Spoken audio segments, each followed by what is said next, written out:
Glória a Deus, amém? Então, nós vamos falar sobre disciplinas espirituais. O tema de hoje é jejum. E o tema base que eu quero ler com vocês hoje está em Esdras, capítulo 8, do versículo 21 ao versículo 23. Amém, irmãos?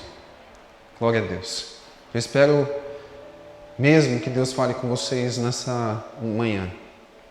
Então diz assim a palavra de Deus. Então ali, junto ao rio Ahava, proclamei um jejum para nos humilharmos diante do nosso Deus, para lhe pedirmos uma boa viagem para nós e para os nossos filhos e para tudo o que era nosso. Versículo 22. Porque tive vergonha de pedir ao rei exércitos e cavaleiros para nos defenderem dos inimigos no caminho, porque já havia dito a eles: a mão do nosso Deus está sobre todos os que o buscam para o bem deles, mas a sua força e a sua ira são contra todos os que o abandonam. Versículo 23. Assim nós jejuamos e pedimos isto ao nosso Deus, e ele nos atendeu. Amém, irmãos? Então, gente, só para ficar bem claro aqui, eu acho que para a gente trabalhar de uma forma didática aqui, jejum era uma prática tanto que é revelada no Novo como no Velho Testamento, amém? No Velho Testamento, a gente sabe muito bem que Moisés, ele quando subiu ao Monte Sinai para falar diante de Deus e trazer os 10 mandamentos, ele ficou jejuando ali durante 40 dias. É uma expressão mesmo de ficar um tempo diante da face de Deus, diante da presença de Deus. O mesmo Moisés também, ele recebeu junto com Josué, lá em Levítico, a forma como o povo, em algumas festas solenes, eles tiravam, principalmente no dia da expiação, o dia onde eles faziam os sacrifícios, que era chamado também como dia sabático, o dia que eles tiravam mesmo para ter uma vida perto mais de Deus, uma contemplação maior da soberania de Deus, de como Deus é governador e como Deus é poderoso, como Deus é fiel. Então eles tiravam um dia de consagração, um dia de que eles não trabalhavam, e eles tiravam um dia também para jejuar. Existiam muitas festas onde eram para lembrar as grandes obras de Deus, a tudo aquilo que Deus tinha feito no meio do seu povo. Mas um dia específico era chamado dia de jejum, como o próprio Jeremias diz lá em Jeremias capítulo 36, o dia do Senhor, onde era tirado simplesmente para se deleitar diante das grandezas de Deus. Então existia também para o povo de Israel no Antigo Testamento o dia de jejum, onde eles tiravam mesmo para se deleitar diante da presença de Deus. Grandes exemplos a gente tem na Bíblia também de grandes jejuns que eram feitos, cada um com seu propósito, cada um com seu tema. Daniel é um homem que jejuava, Esther foi uma mulher que jejuou no seu propósito, Neemias também era um homem que jejuava, e fora várias vezes que a gente lê na Bíblia também nos Salmos e na vida de Davi, o quanto esses homens e mulheres eram mulheres que representavam um temor diante do Senhor, a qual eles paravam um tempo mesmo para se consagrar, se abster mesmo de alimentos para poder ter uma resposta de Deus, para um propósito maior além daquilo que eles poderiam fazer. Então, nós vemos isso também no Novo Testamento, para dizer como o jejum é uma prática e deve ser uma prática na vida do cristão. Nós começamos vendo a própria história de Jesus. Jesus antes de começar o seu ministério, Jesus antes de começar a sua vocação de redenção, de salvação da humanidade, ele passa 40 dias no deserto jejuando mesmo, sem comer e sem beber e passando por tentações severas do próprio Satanás, querendo tentar ele nas suas debilidades físicas. Ali Jesus mostra a importância de começar uma atividade também para o próprio Deus, jejuando e buscando a presença dele. Um dos pontos da história onde Jesus também fala sobre jejum, além de ter em Mateus capítulo 6 também, do Sermão da Montanha, onde Jesus fala, incentiva os discípulos também a jejuarem, e não a jejuarem de forma como os fariseus jejuavam, que eles mostravam uns semblantes, que eu estou jejuando, como é difícil, hoje eu estou me colocando diante da presença de Deus, e falava também publicamente como eles jejuavam. Então Jesus incentiva os discípulos a jejuar, mas fala assim, não jejuem como os fariseus, que demonstram que estão se sacrificando, que estão jejuando, mas jejuem de uma forma individual e também de uma forma coletiva, mas de uma forma secreta, aonde vocês demonstrem que o que vocês estão fazendo é para Deus. Também Jesus é questionado uma das vezes, quando os escribas e os fariseus chegam até Jesus e falam, olha, os discípulos de João estão jejuando, mas os seus discípulos não jejuam, por quê? Eu só vejo vocês parecendo em festa, comendo, bebendo, e vocês não jejuam. Jesus diz assim em Lucas capítulo 5, versículo 33 e 35. Diz assim, podeis fazer jejuar os convidados para o casamento, enquanto está com eles o noivo? Dias virão, contudo, em que será tirado o noivo. Naqueles dias sim, eles vão jejuar. O que Jesus está dizendo de uma forma bem simples, assim, dizendo assim, agora, por enquanto, os discípulos estão em momento de festa. O noivo está com eles, ou seja, Jesus estava com eles. Jesus estava operando milagres, prodígios e maravilhas, estava pregando com grande autoridade, multidões eram curadas. Jesus dava autoridade para os discípulos curar, mesmo eles sem ter tempo de consagração e jejum. Mas a Bíblia relata e também a história diz a respeito dos evangelhos que Jesus iria morrer. E quando ele morresse, os discípulos não iam estar mais perto de Jesus, porque quem ia acalmar a tempestade? Quem ia fazer o vento parar? Porque Jesus estava do lado, o tempo todo dos discípulos. Era o amparo que ele tinha no meio das dificuldades. Mas Jesus ia subir aos céus, ia ascender aos céus. E nesses dias eles vão jejuar. Haverão dias de trevas na vida dos apóstolos, na vida dos discípulos, ao qual eles vão jejuar e orar, pedindo pela minha intervenção. Então, Jesus está dizendo que existe tempos também onde o próprio Espírito Santo nos leva a um tipo mais de consagração, de busca intensa pelo Espírito Santo de Deus. E isso é uma prática que deve ser clara nas nossas vidas. Então, para a gente clarear mais aqui de uma forma bem simples para todos vocês, o que é jejum? Coloca aí o primeiro slide, Pablo, para a gente entender o que é jejum.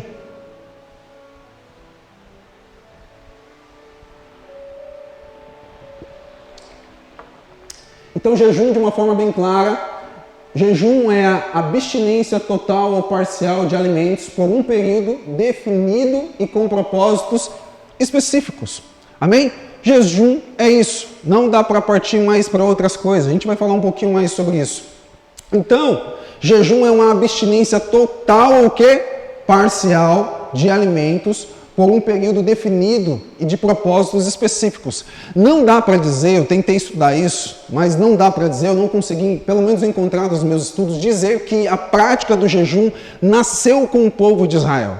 Porque é claro também, segundo as histórias, que outras cidades, outros povos também jejuavam para os seus deuses. Eles se abstinham de alimento, eles mesmos se flagelavam no seu corpo para adorarem o seu Deus. Então eu não consigo dizer que o jejum era um decreto e nasceu a partir de uma ordem de Deus. Mas está bem claro em dizer que Deus, desde a antiga aliança, mandava, ordenava ao povo em si se abster de alimento, se abster por um certo tipo de período, para flagelar da sua carne, se abster em relação àquilo que a sua carne necessita, para dizer diante de Deus que a dependência do homem era totalmente de Deus. A Bíblia diz que não só de pão viverá o homem, mas sim de toda a palavra que sai da boca de Deus. Então, jejuar de uma forma bem simples é a gente se abster de alimento, algo que a nossa carne precisa e necessita para sobreviver,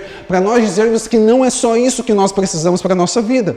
Nós precisamos da verdade de Deus, nós precisamos da palavra de Deus, nós precisamos da providência de Deus para a nossa vida. E isso deixa bem claro para a nossa natureza caída o quanto ela não é superior à vontade de Deus.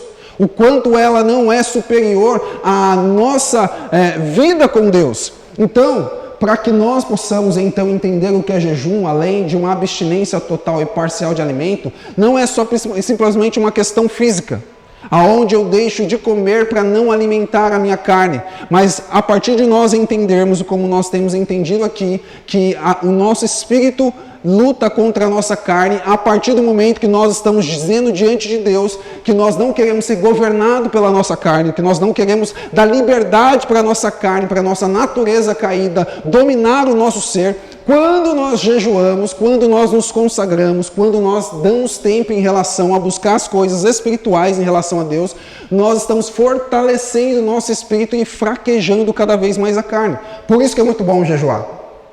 Amém?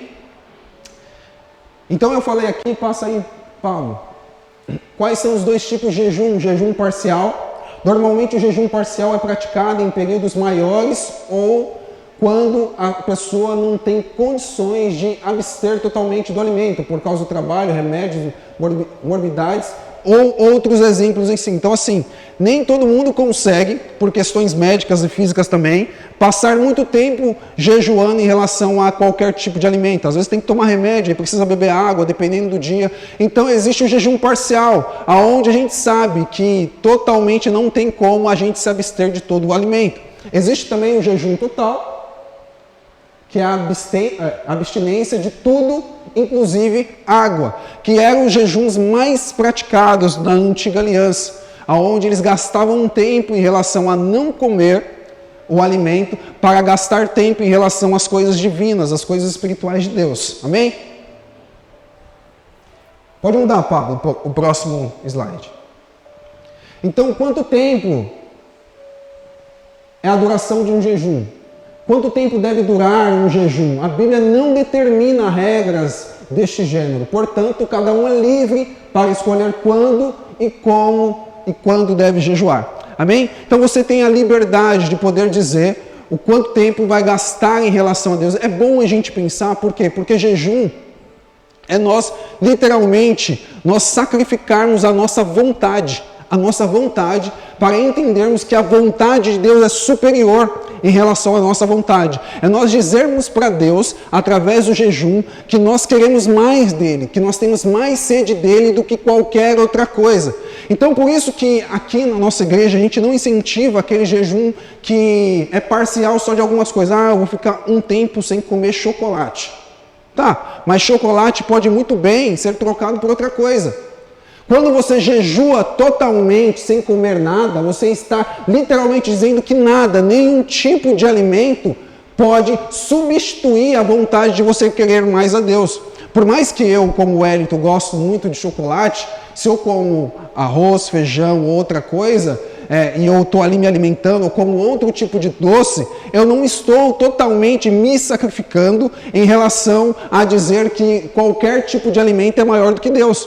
Porque logo eu me sentirei mais tranquilo, mesmo não comendo chocolate. Então, o jejum é um auto-sacrifício total, de nós dizermos que nós temos mais sede de Deus de qualquer outra coisa. Então, é muito importante a gente entender que só a Bíblia fala sobre esses dois tipos de jejum, em relação a nós termos a nossa vida totalmente voltada para Deus, amém?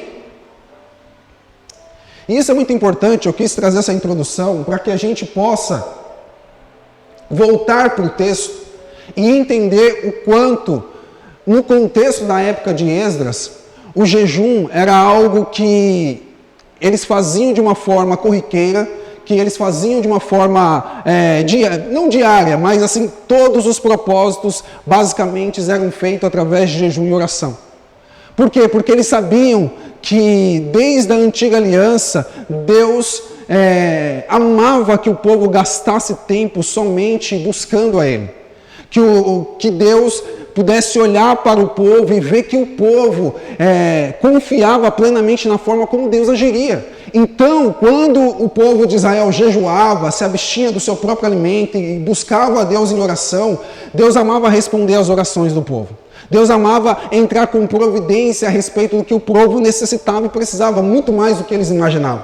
Então, quando nós entramos na história, eu quero ler mais uma vez aqui, para não fugir na nossa mente, os 3 primeiros versículos que a gente vai estudar daqui para frente. No versículo 21, Esdras diz: então ali, junto ao rio Ahava, proclamei um jejum ao povo, para nos humilharmos diante do nosso Deus, para lhe pedirmos uma boa viagem para nós, para os nossos filhos e para tudo que era nosso, porque tive vergonha de pedir ao rei exércitos e cavaleiros para nos defenderem contra os inimigos a caminho, porque eu já havia dito a cada um deles: a mão do Senhor Deus está sobre todos os que o buscam, e faz bem para cada um deles, mas a sua força e a sua ira são contra todos os que o abandonam.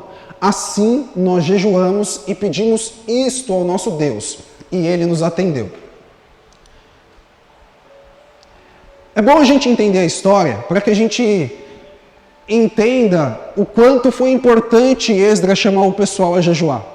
Quando a gente vai ver a história de Esdras, desde o capítulo 1, nós vamos entender como estava sendo difícil o povo voltar de uma escravidão que eles estavam passando, desde a época do rei da Babilônia, até a transição mesmo, quando Deus cumpre a sua palavra que ele falou pela boca de Jeremias, que depois de 70 anos que o povo de Israel tivesse exilado, tivesse escravizado na mão do rei Nabucodonosor, ele levantaria um homem que o nome dele chamava Ciro, rei da Pérsia, que ia libertar o povo em relação a essa escravidão. No capítulo 1 de Esdras, fala muito bem a respeito sobre isso. A Bíblia diz que Deus coloca no rei do coração do rei de Ciro, o rei da Pérsia, para que possa libertar o povo de Israel. Então, Ciro vence Nabucodonosor, toma posse de tudo aquilo que Nabucodonosor tomou de Israel, e agora ele coloca no coração dizendo assim, olha, Deus que me deu essa guerra. Então, se Deus que me deu essa guerra, ele colocou no meu coração que todo o povo de Israel pode voltar agora para Israel e para Judá e reconstruir a sua cidade. E ele fez vários decretos dizendo, toda a prata, todo o ouro, todos os utensílios que Nabucodonosor um dia tirou de Israel, que eles possam novamente tomar para si e voltar para a sua terra, reconstruir o templo, adorar o Senhor e tudo mais que eles precisarem de mão de obras ou de ferramentas ou de material, podem me consultar do meu reinado, eles podem tirar para poder construir. E assim foi o que aconteceu. No capítulo 1, junto com o capítulo 2, uma lista de mais de 42 mil pessoas, quase 43 mil pessoas, liderada por Zorobabel e Jesuá, foram diretamente para Judá e para Israel. Lá eles levaram ferramentas, lá eles levaram ouro, levaram prata e começaram a construção do templo. E ali eles começaram a adorar a Deus, fazer lá sacrifícios de adoração, dizendo que Deus estava novamente junto com eles. Mas, como qualquer contratempo pode acontecer, no capítulo 3, alguns inimigos começam a se levantar dizendo, olha, nós sabemos da história do povo de Israel. E todas as vezes que esse povo era forte, todas as vezes que esse povo tinha um exército bem organizado e a cidade estava bem organizada, os muros estavam bem construídos, eles venciam qualquer tipo de batalha, porque Deus estava com eles. E o que eles fizeram diante da morte do rei Ciro? Depois que o rei Ciro morreu, o rei Assuero assume. Eles chegam até o rei Assuero e fazem uma carta dizendo, olha, pode puxar na lei das crônicas, podem puxar nos arquivos aí, que você vai ver que todas as pessoas que se levantaram contra Israel perderam. A história de Israel é uma história muito grande, é uma história muito linda. Então eles persuadem o rei Assuero para que ele possa intervir no decreto do rei Dário e parar com a obra. O rei Assuero pede para que os homens olhem a história e vejam se isso é verdade, e verdadeiramente isso aconteceu. O rei Assuero manda parar a construção. O rei Assuero fala, não vão construir mais nada. Existe um novo decreto. E o novo decreto é que vocês não construam mais nada. E a construção para. A gente vai ver que o povo teme a respeito do novo decreto de Assuero. Só que dois profetas se levantam, Zacarias e Ageu. Dois homens de Deus vão até Jerusalém e dizem assim, sobre qual palavra nós estamos? Sobre a palavra de um homem ou sobre a palavra de Deus? Qual é a profecia que está guiando a nossa vida? A profecia que foi dita por Jeremias ou a profecia que está sendo dita pelo rei Assuero? Então, Zorobabel, junto com Jesuá, tomaram ânimo segundo aquela profecia e começaram a reconstruir novamente, mesmo depois de um decreto que o rei Assuero tinha dado. Os inimigos que estavam em volta e não queriam que novamente Israel tomasse o seu poder, a sua forma de batalhar em relação a tudo aquilo que Israel poderia fazer, vai até o novo rei agora, porque olha o tempo que fica. Primeiro o rei da Pérsia, que é o rei Ciro, faz um decreto e eles são libertos, eles voltam para Israel.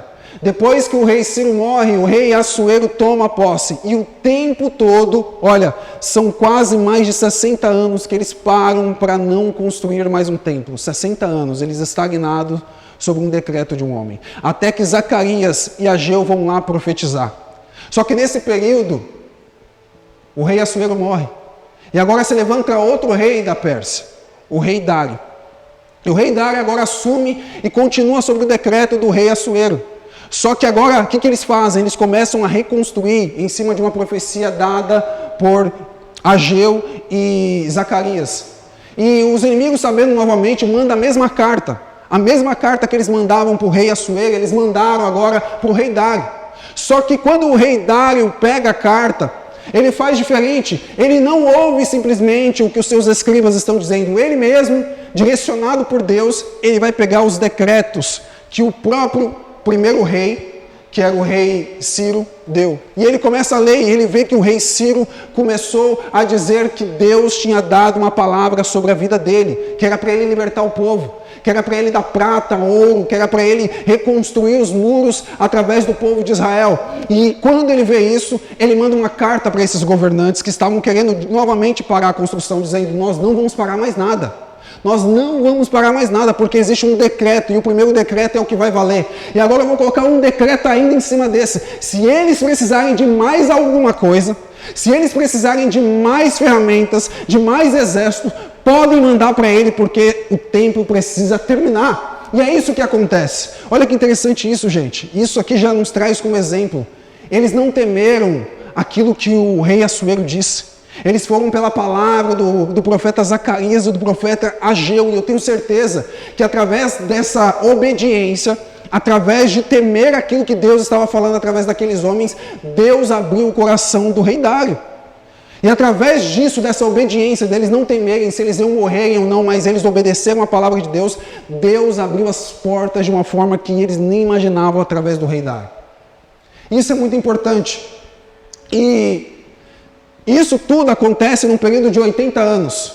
Em 80 anos, na primeira viagem de Israel, que saiu lá da Babilônia até Israel e até Judá, 80 anos viveram num período difícil, mas eles conseguiram construir o templo.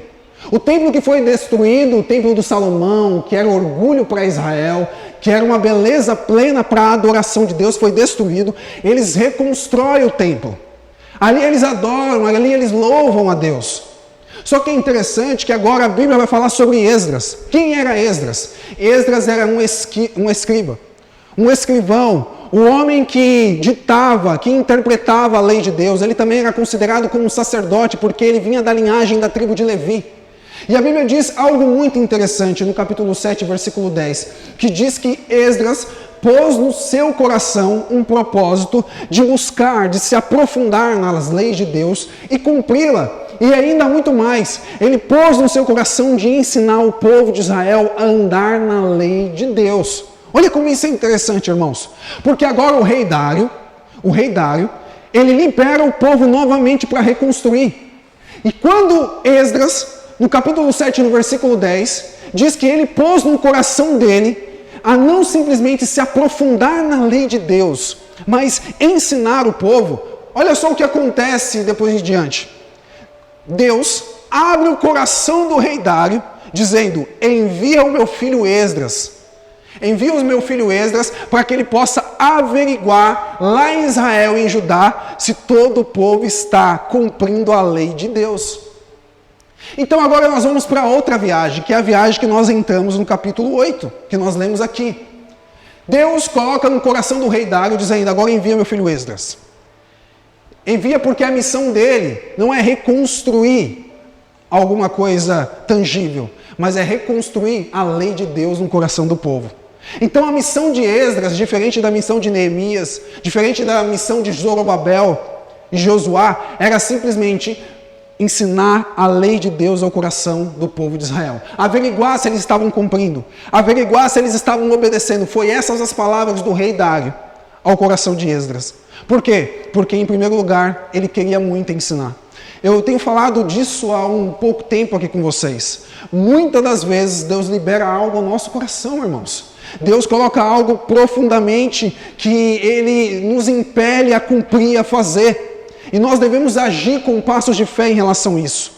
Antes do rei Dário mandar Esdras descer, Esdras colocou no coração dele: eu preciso ensinar Israel. Eu preciso ir lá, descer e poder ver se o povo mesmo está cumprindo a lei de Deus. E Deus abriu as portas para que Esdras pudesse ir. E muito mais, Esdras chega até o rei Dário chega para eles e fala assim: o que você precisar, pode ir. O que você necessitar, pode levar. Quer mais prata? Leve mais prata. Quer mais ouro? Leve mais ouro. Quer mais pessoas? Leve mais pessoas. Leve o quanto de pessoas você precisar para que você chegue bem lá e cumpra o seu propósito, que é ensinar o povo, que é abrir as escrituras sagradas e ensinar o povo a obedecer a Deus, as leis de Deus que são perfeitas e agradáveis. Aí nós voltamos agora para o texto onde Esdras, ele antes de partir a decisão que ele toma. E é aqui que eu quero me atentar com vocês, como as lições práticas do jejum é muito importante, mesmo quando a gente tem uma direção de Deus, mesmo sabendo que Deus já está abrindo as portas. Então no primeiro versículo diz assim, então ali, o próprio Esdras dizendo em primeira pessoa, junto ao rio Ahava, proclamei um jejum para nos humilharmos diante do nosso Deus.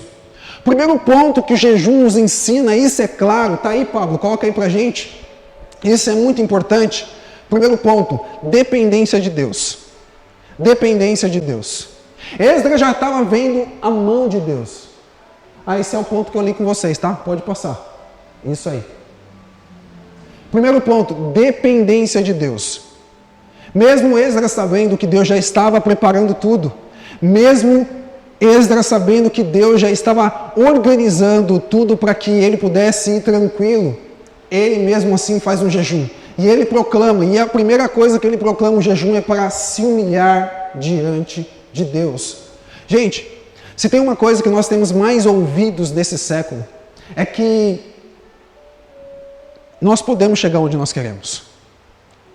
Que se nós quisermos, nós podemos assumir o controle da nossa vida. Que dentro de nós existe uma capacidade de nós mudarmos o nosso futuro e sermos quem nós queremos ser. E conquistarmos tudo aquilo que nós queremos conquistar. São palavras de efeitos hoje que pessoas trazem no nosso coração, ensinadores, professores, trazem no nosso coração dizendo que o ser humano tem a capacidade de controlar todas as coisas. Se ele quiser, se ele estudar, se ele se capacitar, se ele for e buscar o autoconhecimento geral de tal função que aquela pessoa está apresentando. As 7 técnicas para você alcançar os desejos mais estimados está dentro de você. Existem vários vídeos, a gente vê no YouTube, no Instagram, a gente vê aonde for, pessoas ensinando, dizendo que o seu futuro depende totalmente de você.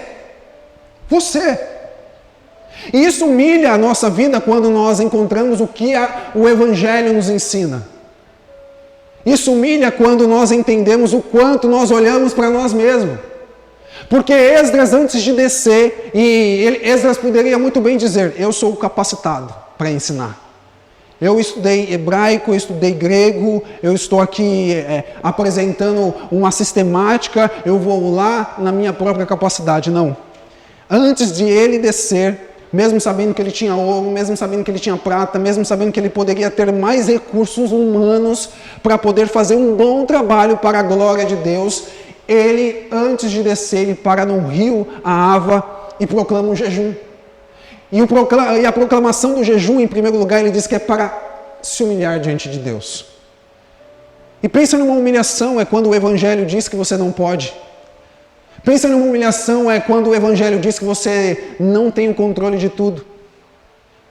A vida diz isso. A pandemia, até esses poucos tempos atrás, mostrou o quanto um vírus que nós não conseguimos enxergar tinha mais controle da nossa vida do que nós mesmos.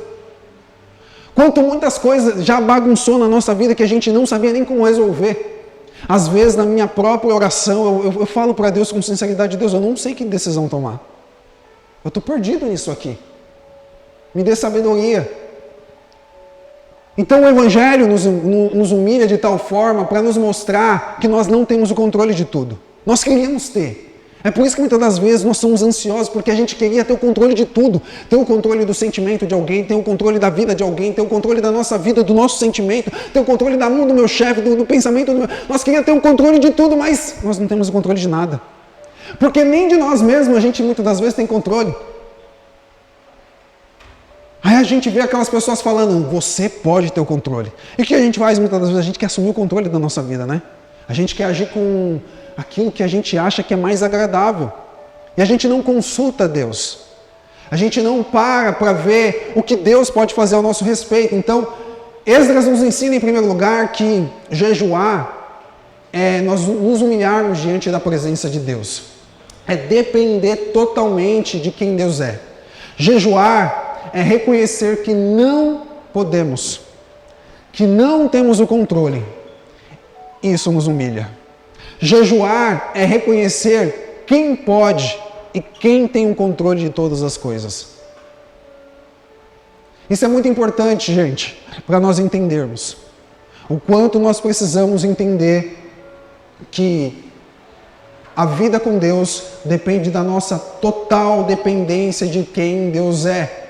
E muitas das vezes, não jejuar representa a nossa incredulidade da nossa confiança em Deus. Não só é uma questão de disciplina espiritual, mas é uma questão de confiança. Quantos de nós tomamos decisões? Quantos de nós fazemos planos?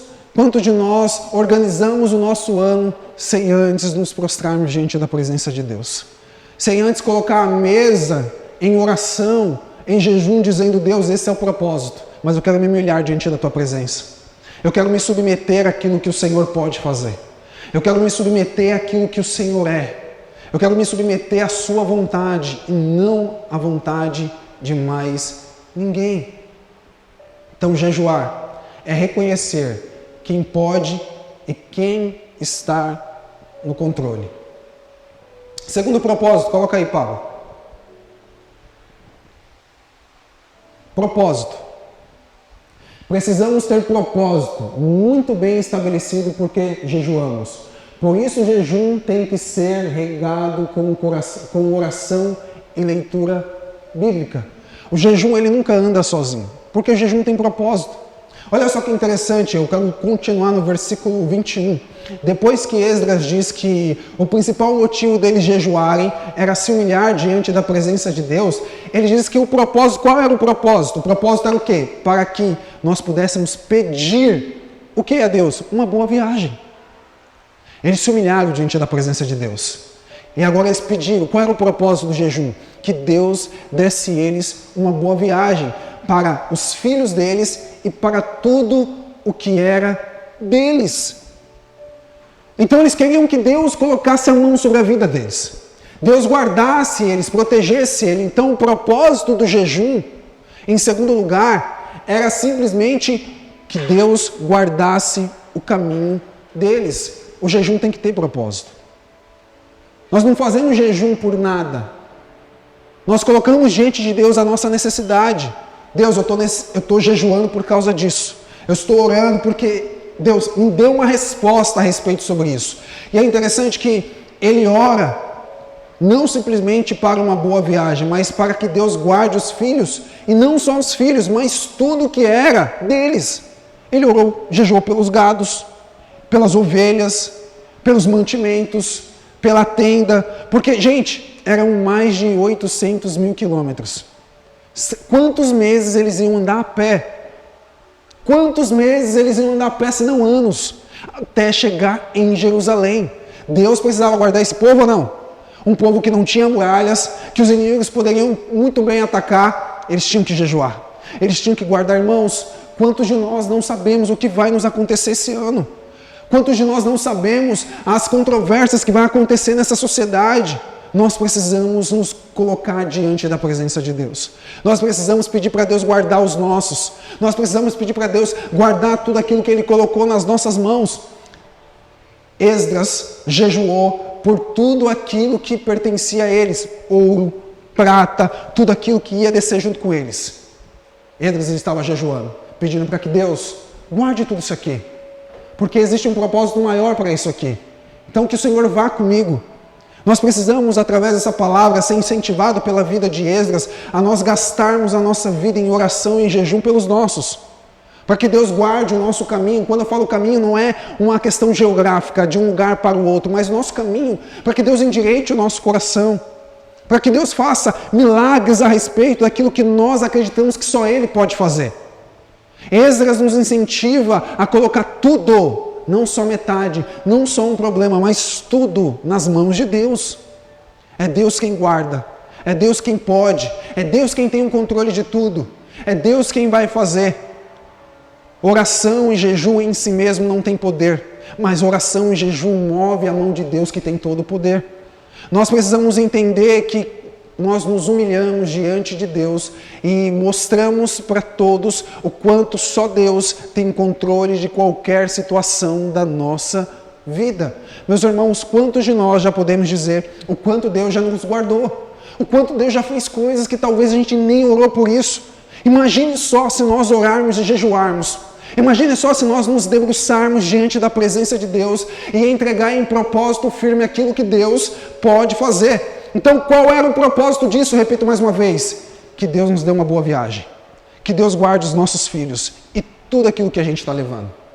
Esse era o propósito. Todo jejum tem que estar debaixo de um propósito. Terceiro ponto. Terceiro. O fim não pode ser individualista. Ou seja, nenhum tipo de jejum que a Bíblia relata que os cristãos fizeram, que os homens e mulheres de Deus fizeram, foi um fim individualista, pensando em si mesmo. Pensando, o quanto vai ser bom isso para mim. Uma questão de alta e troca com Deus, porque jejum não é uma barganha. Jejum é graça. Jejum simplesmente é você se humilhar diante da presença de Deus e depender do que Deus vai fazer. Nós não sabemos se toda a resposta virá, mas nós sabemos que Deus irá responder. Então o jejum não tem um fim em si mesmo. Precisamos entender que toda a resposta de Deus não é um fim em nós mesmos. Sempre é um propósito maior. Abraão, Isaac, Jacó, Josué, todos ao qual Deus cumpriu a promessa individual na vida deles, não era um fim neles mesmos. Existia um propósito maior. Existia uma promessa maior. Existia uma dependência de família, de pessoas, da fidelidade de Deus para trazer o próprio Jesus. Então tudo aquilo que Deus for fazer na nossa vida nunca será um fim em você mesmo. Não é simplesmente para suprir a sua necessidade. Pode ter certeza disso, Deus quer fazer algo muito maior e muito melhor do que você imagina quando você busca diante da presença dele. Eu quero ler aqui, se você puder abrir a Bíblia junto comigo, em Isaías 58, versículo 3 ao versículo 9. Se você puder, vamos ler junto.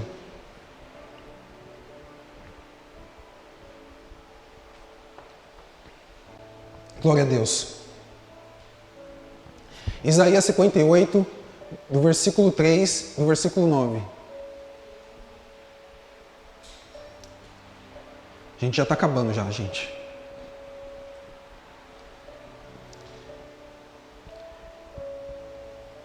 O título diz assim, o jejum que agrada a Deus. No versículo 3, o povo começa a dizer assim, por que jejuamos se tu não notas? Por que nos humilhamos se tu não levas isso em conta? Aí a resposta de Jesus, de Deus, através de quem? De Isaías. Acontece que, no dia em que vocês jejuam, vocês cuidam do quê? Dos seus próprios interesses. E oprimem os seus trabalhadores. Eis que vocês jejuam apenas para o quê? Para discutir, brigar, bater uns aos outros. Jejum, assim como hoje, o clamor que vocês não será ouvido lá no alto. Seria este o jejum que escolhi para vocês? Que num só dia a pessoa se humilhe, incline a sua cabeça como um junco e estenda debaixo de si um pano de saco de cinzas? É isso que vocês chamam de jejum e o dia aceitável do Senhor? Será que não é este o jejum que escolhi para vocês? Que vocês quebrem as correntes da injustiça, desfaçam as ataduras da servidão e deixem livres os oprimidos e acabem com todos os tipos de servidão? Será que não é também o que vocês repartam o seu pão com os famintos e recolham em casa os pobres desabrigados? Vistam os que Vistam os que se encontram nus e não voltem as costas com seus semelhantes? Então, se for assim, a luz de vocês romperá com a luz da alvorecer, e a sua cura brotará sem demora. A justiça irá diante de vocês, e a glória do Senhor será a sua retaguarda.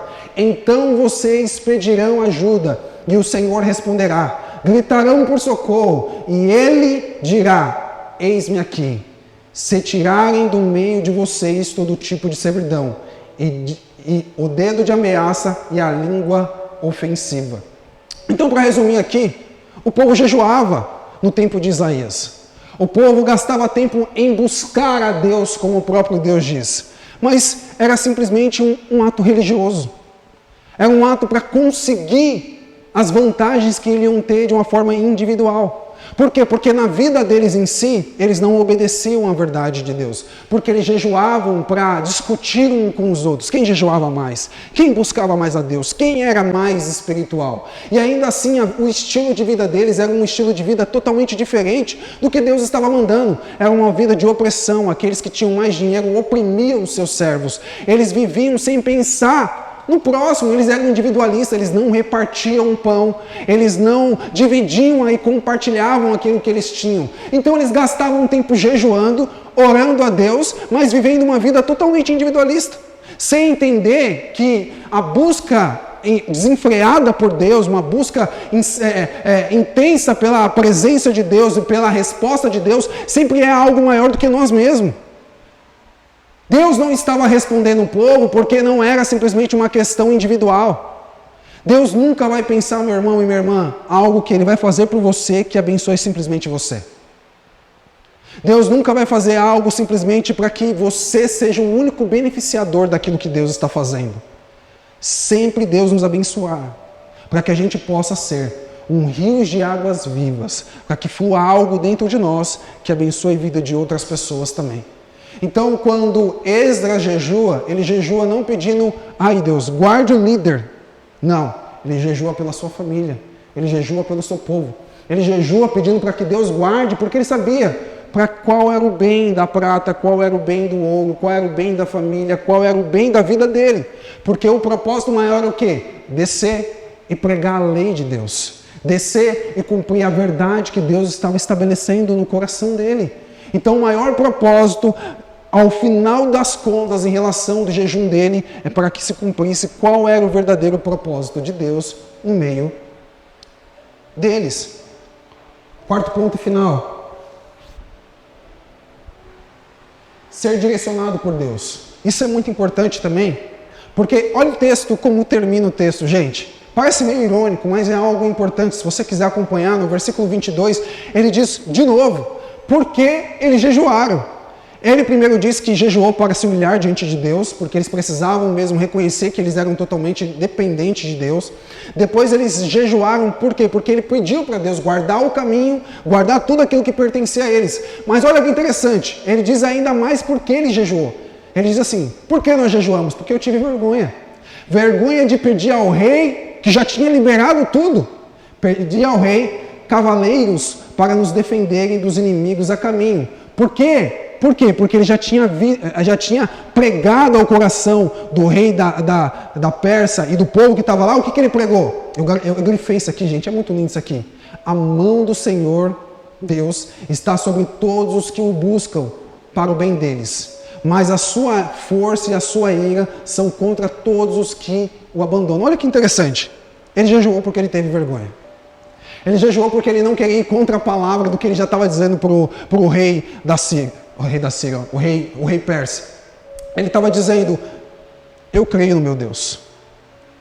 Eu creio no que Ele pode fazer ao nosso favor. Gente, nós somos tentados, tanto eu e você, queremos recursos o tempo todo humanos. Nós queremos que as pessoas nos ajudem.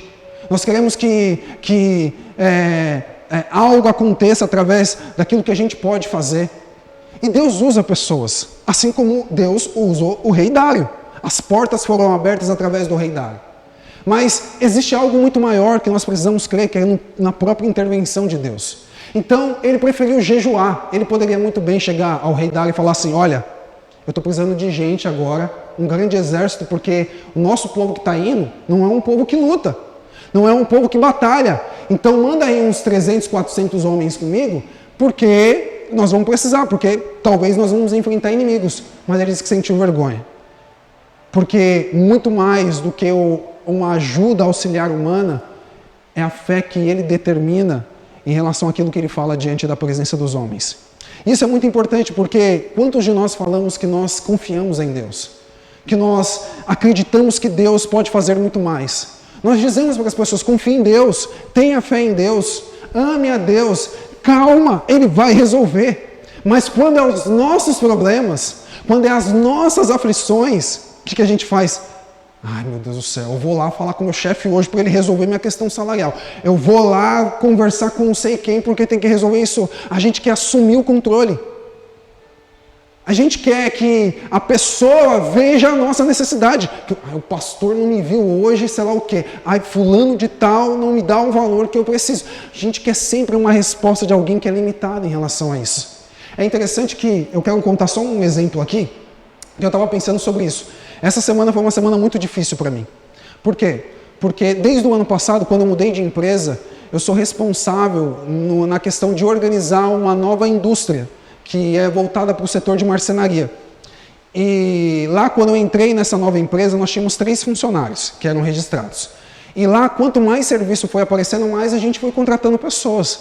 E durante nesses últimos 7 meses que eu estou lá, nós estamos em 13 pessoas hoje. E foi bacana que a gente está construindo algo legal. Eu mostro para a Damares como que está ficando lá também. E a gente está trabalhando muito para que dê muito certo. Então, são mais 11 pessoas que estão lá com a gente, que não são registradas ainda. Mas estão com a gente lá em torno de 5 a 7 meses. E a probabilidade de registrar essas pessoas era muito grande. Por quê? Porque estava entrando muito serviço. Só que virou o ano. E a gente sabe que como janeiro e fevereiro são anos que caem mesmo as vendas. E como a gente sabe, empresário, ele quer se revestir, ele quer não, assim, se precipitar. Então, como esse último mês não entrou tanto serviço, o meu chefe chegou para mim e falou assim, olha, nós vamos ter que dispensar o pessoal. Nós vamos ter que dispensar. Só que eu convivo com os meninos lá. Eles são pais de famílias. Eles queriam ser registrados. A expectativa é que eles fossem registrados no ano que vem e eles pudessem ficar de uma vez por todas ali com a gente. Então, como estava tendo bastante serviço, então a esperança era muito grande. A gente terminou fazendo um churrasco lá da hora, com muita felicidade. Só que imagine agora eu chegar com uma notícia para eles dizendo se vocês estão dispensados. E eles recebendo diariamente o salário deles. Meu, isso corta o coração. Então a minha oração essa semana para Deus foi assim, Deus, manda serviço. Deus, manda serviço. Deus, por favor. E aí eu ia lá, fazia um monte de orçamento. Aí eu chegava lá nos vendedores e falava assim, ei, vai entrar serviço não? E eu começava a confiar no taco dos vendedores para trazer serviço para a gente. Eu orava a Deus, mas orava a Deus. Falava, Deus, por favor, manda serviço, manda serviço, Senhor, Deus tem que aparecer. Chegou sexta-feira. O dia que eu tinha que dispensar o pessoal. Então eu faço o pagamento do pessoal na sexta-feira e chego lá para dispensar eles. E eu falei, e agora? Preciso conversar com o meu chefe para tentar manter eles lá. Mas com que justificativa? Se não tem serviço para manter eles lá. Mas mesmo assim eu fui, debaixo da oração que eu fiz. Mesmo assim, sem jejuar, gente, só orando. Eu cheguei lá, assim já com o coração, falei, chefe, a gente pode conversar sério? Ele falou, pode, senta aí. Aí eu conversei com ele, expliquei para ele que era melhor manter o pessoal. Expliquei as minhas justificativas, mas não tinha serviço ainda concreto para poder fechar. Ele só olhou assim para mim e falou assim, tá bom, vamos manter eles. Eu falei para Damares, eu estava lendo esse livro de Esdras, eu lembrei de Ciro, dizendo, leve o que você precisar, leve o que você quiser. O que você precisa mais para reconstruir os muros? Sabe, às vezes a gente é assim, igual a minha vida nessa semana, depende do vendedor. Não vai, você tem que vender para que eu tenha justificativa.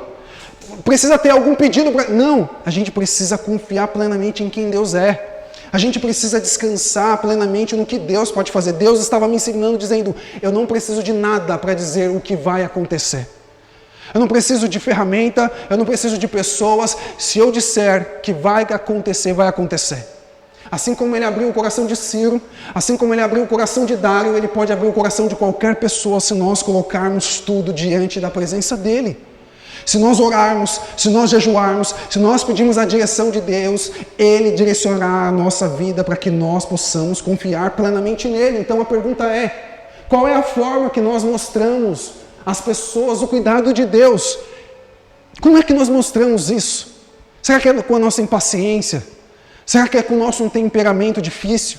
Será que é com a nossa vida de colocar tudo e esquecer de que Deus está no controle de tudo? Será que a gente vê sempre que nós temos que fazer as coisas e dizer assim, Deus, trabalha no que eu faço, ao invés de dizer, Deus, eu quero trabalhar naquilo que o Senhor está fazendo? Será que nós pedimos esse direcionamento de Deus? Qual é a forma que nós demonstramos a confiança nesse cuidado? Qual é a forma que nós demonstramos? Qual é a forma que nós vivemos?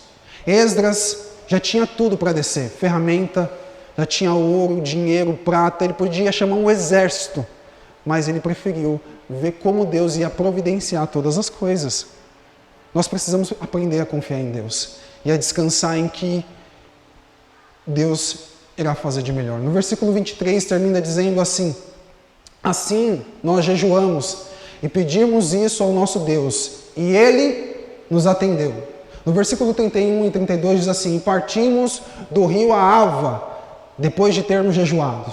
No primeiro dia do primeiro mês, a fim de irmos para Jerusalém, e a mão do nosso Deus estava sobre todos nós, e Ele nos livrou das mãos dos nossos inimigos e dos que armavam ciladas pelo caminho. Gente, ele não precisou de exército. Aqui não fala como é que Deus livrou, se eles lutaram, se eles simplesmente passaram e eles não viram, se ele simplesmente creu e foi uma caminhada muito boa, e eles chegaram lá de boa, mas ele diz claramente que Deus livrou ele de todos os inimigos. Deus não foi o rei Ciro, não foi o rei Dário, não foi o rei Assuero, mas Deus estava com ele o tempo todo. E chegamos lá e assim descansamos por 3 dias. Se coloca de pé em nome de Jesus. Eu quero te incentivar